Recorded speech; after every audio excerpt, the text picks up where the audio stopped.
Hi, I'm Fred Shapiro. I'm the Associate Director of the Law Library here at Yale. I'm also the editor of the new Yale Book of Quotations, and I'm here to talk about that book and talk about a few of the quotations that I particularly like or that are particularly meaningful and why I selected them.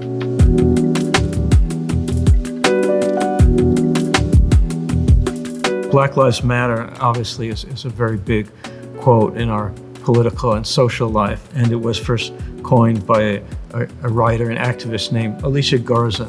We're living in a very turbulent, crazy time, which has generated many remarkable quotes. And Black Lives Matter, it's a very short quote. It's really a slogan, but it's had such a tremendous influence on our culture and our politics in recent years that I think its merits speak for themselves.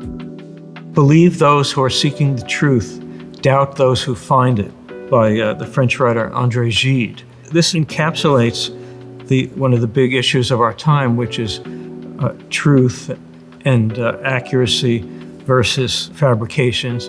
It addresses the phenomenon, which is so prevalent now, of people that are fanatics or are narrowly focused on a particular agenda.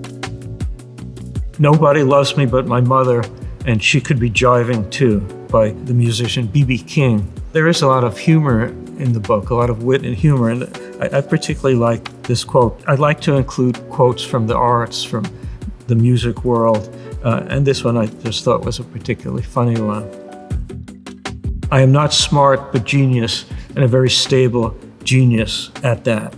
Donald J. Trump. This quote is amazing on many levels. This is someone who many people feel is not smart and not a genius and not stable, but yet he prides himself on those very attributes. This is not a book that only has admirable, eloquent quotations. It has quotations that are famous. That's one of the big criteria for inclusion, quotations that are historically important, and Mr. Trump has many of those. There's nothing to be learned from history anymore. We're in science fiction now, by Allen Ginsberg. I know I personally have the sense, maybe many others have the sense, that we've crossed some kind of divide, that instead of watching post-apocalyptic movies, maybe we're living in a post-apocalyptic movie. And that's what Ginsberg was meaning to convey even a few decades ago when he said that quote.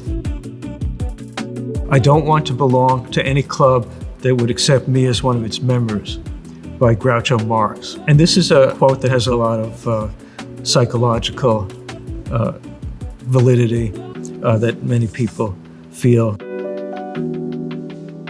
God grant me the serenity to accept the things I cannot change, courage to change the things I can, and wisdom to know the difference. This is the famous Serenity Prayer. And it has a very complex and rich origin story. It's usually attributed to Reinhold Niebuhr, who was a great theologian and a great political philosopher. I've done a lot of research on this prayer. Almost 20 years have been studying this. Niebuhr's daughter says that in 1943 was when her father sat down and wrote it. But if you search newspaper indexes, newspaper databases, you'll find that it was used as far back as 1933. The earliest record we have of someone using it was a woman named Winifred Weigel, an official of the YWCA, wrote the Serenity Prayer, we believe, and she's the earliest known user of it. And she is a completely obscure woman. Reinhold Niebuhr is a very, very famous man. And this is actually a pattern that I found in preparing my book, that there are many famous quotes by obscure women that are attributed to famous men, prominent men. And this, I think, is the most interesting example of that. And in my book, I go into some detail in explaining the story, the true story of the Serenity Prayer and its origins.